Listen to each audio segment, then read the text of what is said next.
Assalamualaikum warahmatullahi wabarakatuh.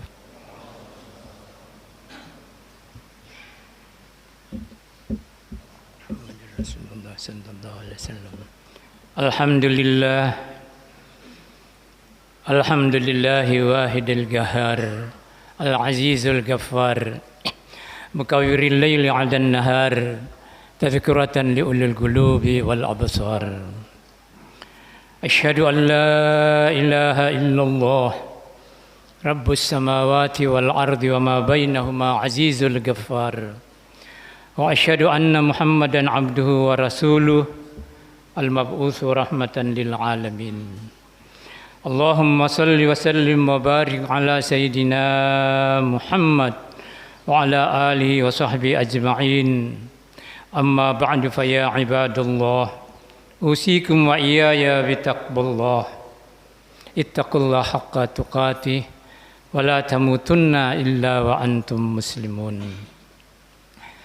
Alhamdulillah, kita bersyukur kepada Allah atas limpahan rahmat, taufik dan hidayahnya kepada kita semua, sehingga di hari Jumat yang mulia ini dan di masjid yang sama kita cintai ini kita dapat melaksanakan salat Jumat berjamaah. Salawat dan salam kepada junjungan Nabi besar Muhammad sallallahu alaihi wasallam, Nabi rahmah wa syafi'il ummah, Nabi yang telah menuntun umat manusia ke jalan yang diridai Allah. Mudah-mudahan kita semua tergolong di dalamnya. Ma'asyiral muslimin rahimakumullah. Di Madinah saat itu masih berselimutkan embun pagi, tatkala Rasulullah sallallahu alaihi wasallam tertatih-tatih karena sakit, masih menyempatkan diri menemui kaum muslimin. Dialog yang dikenang dalam titian sejarah sebagai saat-saat terakhir berkumpul bersama sahabatnya di Masjid Nabawi yang agung, masjid yang terukir indah dalam perjalanan Islam dan hijrah Rasulullah sallallahu alaihi wasallam. Maka wajar saja jika dalam dialog tersebut banyak air mata sahabat tumpah ketimbang memahami pesan Nabi sallallahu alaihi wasallam. Setelah melempar senyum dengan penuh kelembutan dan tatapan santun seorang pemimpin, sekonyong-konyong Rasulullah bertanya, "Jika kelak Romawi dan Persia sudah berada dalam genggaman kamu, apa yang kamu akan perbuat?"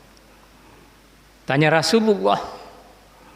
Para sahabat menjawab, "Kami akan bersikap seperti kebiasaan kami selama ini, selalu tawakal Allah dan bersahaja." Namun seakan-akan tahu apa yang akan terjadi sepeninggal beliau lantas menyahut dan menyanggah, "Tidak, kalian akan berlomba-lomba mencari kekayaan dan saling mementingkan diri sendiri dan kelompok sendiri, serta tidak toleran terhadap diri dan kelompok lain, meskipun mereka adalah saudaramu seakidah. Pada saat itu kalian menduga berperang demi harta dan demi kekuasaan adalah jihad fi sabilillah." Di lain riwayat Rasulullah mengingatkan bahwa pada satu saat kamu akan ditulari oleh satu sifat wahnu, sehingga para sahabat terkejut seraya bertanya, "Mal wahnu ya Rasulullah?" Apa itu wahnu ya Rasulullah? Rasulullah menjawab, "Hubbud dunya wa karahiyatil maut." Cinta kepada dunia dan takut akan mati. Ma'asyiral muslimin rahimakumullah, wahnu, begitu kata Rasulullah, yang menyebabkan keterbelakangan kita terpuruk setelah kita menjadi kiblat dunia, kiblat dan pusat ilmu pengetahuan dan teknologi. Karena wahnu kita cerai-berai, karena wahnu kita saling mengganjal, maka tidak heran jika kita akhirnya rendah, bahkan hina dalam pandangan orang lain. Kita diperebutkan seperti sebuah hidangan. Seorang ulama mengatakan, "Limadza ta'akhkharal muslimun wa taqaddama ghairuhum?" Mengapa umat Islam bisa mundur sementara umat lain bisa maju? Pertanyaan ini memang sangat terkenal dari seorang ulama kita. Ibarat kereta api, orang lain yang jadi lokomotifnya, kita hanya tinggal gerbangnya, tempat memuat semua keperluan, termasuk sampah sekalipun. Ma'asyiral muslimin rahimakumullah. Bagi kaum muslimin, apakah dia orang melarat atau konglomerat? Boleh dikatakan merasa senang kalau mendengar usaha umat Islam maju dan berkembang. Kita boleh bangga sambil sujud kepada Allah. Sebaliknya kita merasa sedih dan prihatin kalau mendengar, apalagi melihat mereka dalam serba kemunduran. Usaha apa saja tidak akan maju melainkan kalau dimajukan oleh orang yang mengusahakan. Sangat jelas Allah menuntun kita dengan firman-Nya, Bismillahirrahmanirrahim. Innallaha la yughayyiru biqaumin hatta yughayyiru ma bi anfusihim. Sesungguhnya Allah tidak merubah nasib satu kaum sebelum kau itu sendiri bersungguh-sungguh merubahnya. Untuk memajukan suatu usaha memang sangat diperlukan pengorbanan tenaga dan pikiran, dan tidak kalah pentingnya dukungan para relasi. Majunya pihak lain disebabkan mendapat dukungan dari orang-orang yang seiman dengan mereka. Perhatikan sekolah-sekolah mereka, penuh berisi murid. Pelajarannya dianggap tinggi, gurunya diperhatikan kehidupannya. Selain dari itu, dengan menghalalkan segala cara, mereka berusaha menarik anak-anak kaum muslimin yang kurang imannya, yang lemah ekonominya, masuk ke sekolah mereka.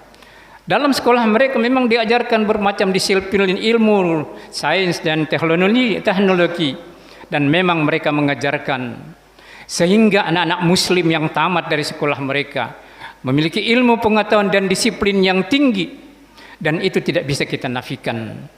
Namun di sisi lain mereka tidak pernah lupa akan urusan batin, dan ini yang paling penting, the holy mission, tugas suci bagi mereka, sabilillah bagi kita, dengan tujuan menghalau domba-domba yang sesat kembali ke kandangnya. Sangat jelas Allah mengingatkan kita, Bismillahirrahmanirrahim.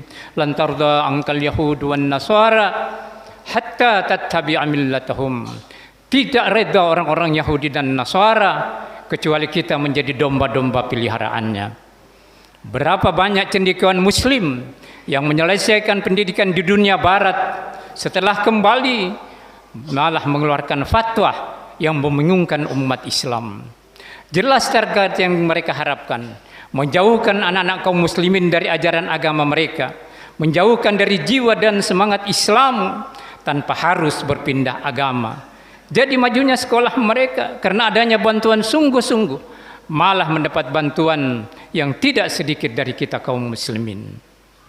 Marilah kita lihat sekolah-sekolah Islam yang berada di tengah perkampungan umat Islam.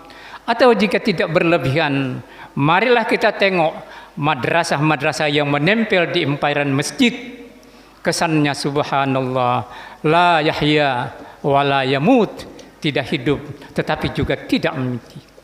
Tidak bisa dipungkiri pengelolaan sekolah Islam belum dihargai mereka yang di luar Islam.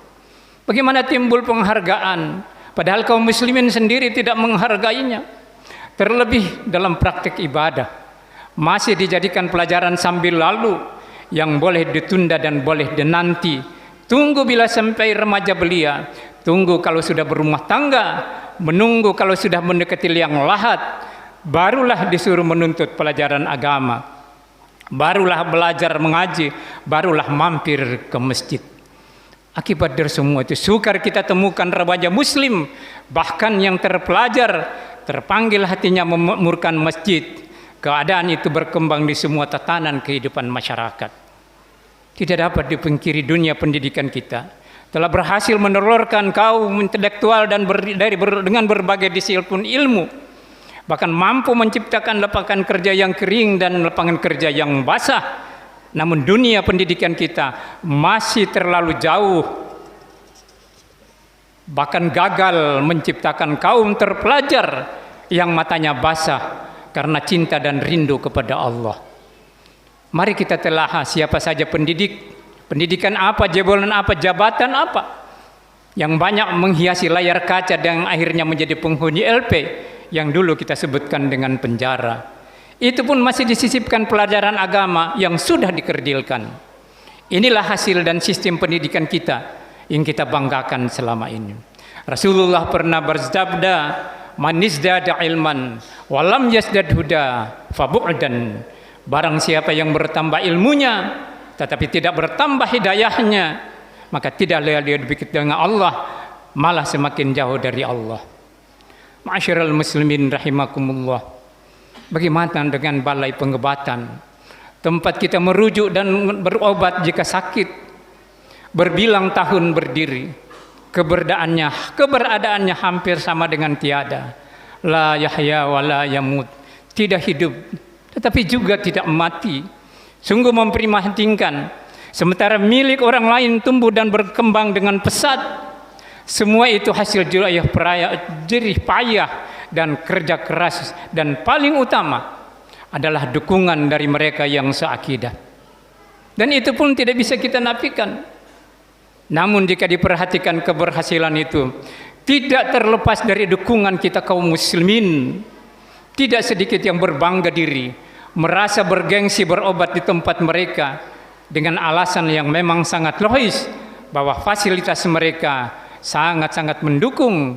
Lebih mengherankan, ada yang berpandangan bahwa pelayanan mereka jauh lebih islami. Apapun alasannya, mungkin boleh saja tanpa mengurangi rasa hormat kepada saudara-saudara kita yang seakidah.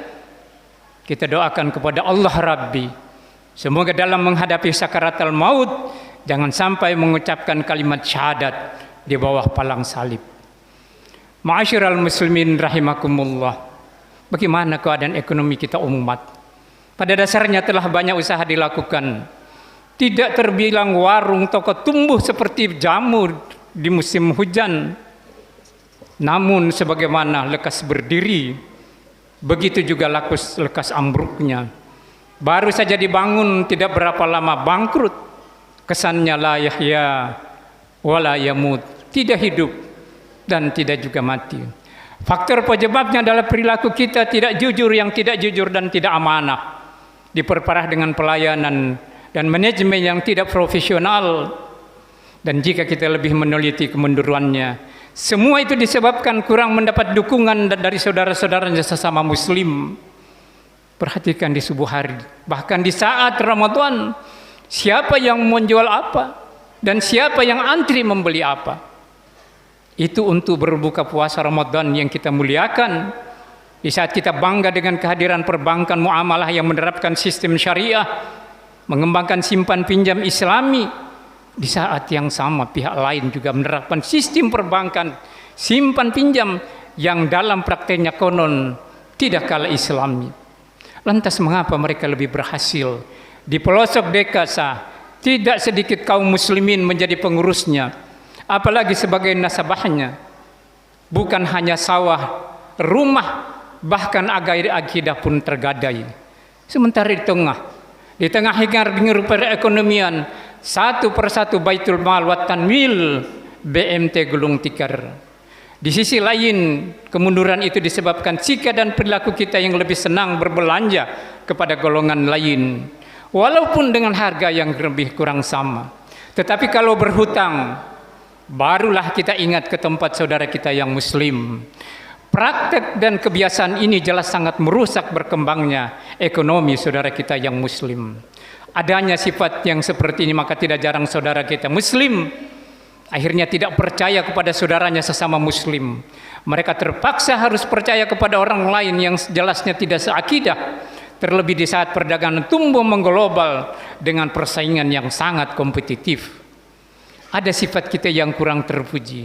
Kita susah melihat orang senang, dan anehnya kita senang melihat orang susah. Padahal mereka itulah saudara seakidah kita. Apa susahnya berbelanja kepada saudara kita yang muslim? Bukankah dari penghasilan itu mereka mengeluarkan zakat, infak dan sedekah? Untuk siapa semua itu? Lantas apa yang kita peroleh dari mereka? Tidak lebih daripada pujian. Rasulullah pernah bersabda, al-muslim lil muslim kal bunyan yashuddu ba'duhum ba'da. Kamu seperti satu bangunan yang saling menguatkan. Ma'asyiral muslimin rahimakumullah. Bagaimana dengan ukhuwah Islamiyah? Subhanallah, sungguh memprihatinkan. Wahnu, begitu kata Rasulullah. Kita terus bertikai hanya persoalan khilafiyah. Kini setiap kelompok membangun aliran bahwa kelompoknya yang paling benar. Lebih menyakitkan jika bekas telapak kaki sang jamaah lain harus dibersihkan karena tidak sealiran. Akibatnya masjid yang sebelumnya makmur, jamaah saling bersalaman sambil melantunkan salawat Nabi, sekarang sendiri-sendiri dan meninggalkan imam berdoa sendiri. Benarkah seperti itu yang dicontohkan Rasulullah? Subhanallah, itu di dalam masjid. Bukankah Rasulullah pernah bersabda, yadullah fauqal jamaah, pertolongan Allah itu lebih dekat kepada mereka yang berjamaah. Kita senang memperbesar perbedaan. Surga seperti kaplingan warisan guru kita. Orang lain silakan antri pintu neraka. Perhatikan waktu sholat ketika imam mengucapkan sawu sufufakum, itu bukan warning, tetapi itu adalah sinyal yang hakikatnya kita berpegang bersatu. Apakah kunut atau tidak kunut, apakah berdoa secara sir atau zahir, pada akidah dan keyakinan yang sama, tunduk kepada satu pimpinan. Mereka yang arif harusnya jangan merusak, terlebih menimbulkan perselisihan dan perpecahan. Mereka yang arif harus membangun tatanan jamaah yang sudah ada. Ma'asyiral muslimin rahimakumullah. Bagaimana dengan di luar masjid? Ketika kita rindu figur pemimpin,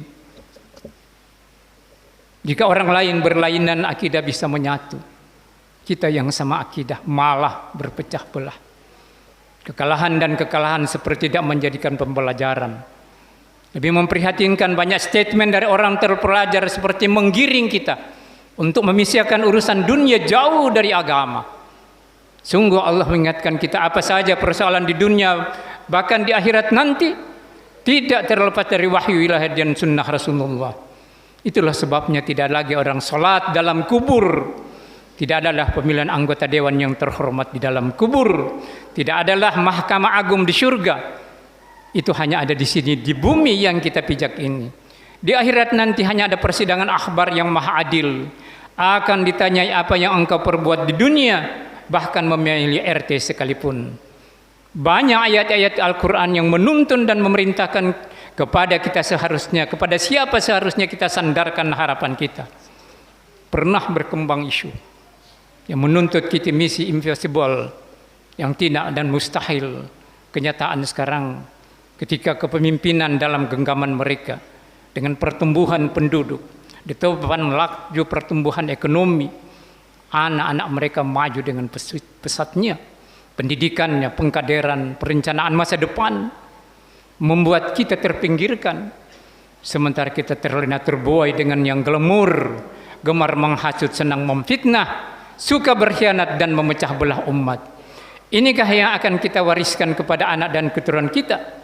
Sungguh tidak ada jaminan bagi kita. Jika keruntuhan Islam di Andalusia Spanyol bisa juga terjadi tanah yang kita pijak ini, karena sama-sama berhak memilikinya. Rasulullah pernah bersabda, man lam yahtamma bi amril muslimin falaisa minni.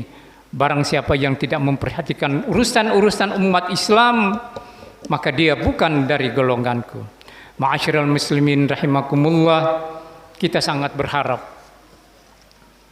para pemangku keraton dan istana yang memiliki sejarah keberadaan Islam di Kalimantan Barat, mudah-mudahan jadi pemersatu mengedepankan ihwa Islamiyah. Jangan sampai terjadi istana dan keraton yang kita banggakan tinggal sebuah nama tanpa makna, sementara peran dan keberadaannya diganti istana, na'udzubillah, karena perjalanan waktu bisa merubah segala-galanya. Mari kita bantu pendidikan, mari kita bantu usaha, kita hidupkan masjid, tetapi juga ada kepedulian masjid terhadap mereka yang mendapat musibah. Kita hidupkan majelis ilmu, karena dari sinilah Rasulullah membangun uswatun hasanah, ummatan wahidah. Dari masjid ini juga para sahabat dan para tabi'in mendapat kejayaan di mana saja mereka berada. Dan usaha dan serta pertolongan dan reda Allah, insya Allah kita tidak akan bermimpi lama mewujudkan negara yang penuh dengan hikmah, keselamatan, maghfirah dan ridha Allah. Baldatun thayyibatun wa rabbun ghafur. Barakallahu li wa lakum fil Qur'anil azim wa nafa'ani wa iyyakum bima fihi minal ayati wa dzikril hakim. Aqulu qawli hadza wastaghfiruh innahu huwal ghafurur rahim.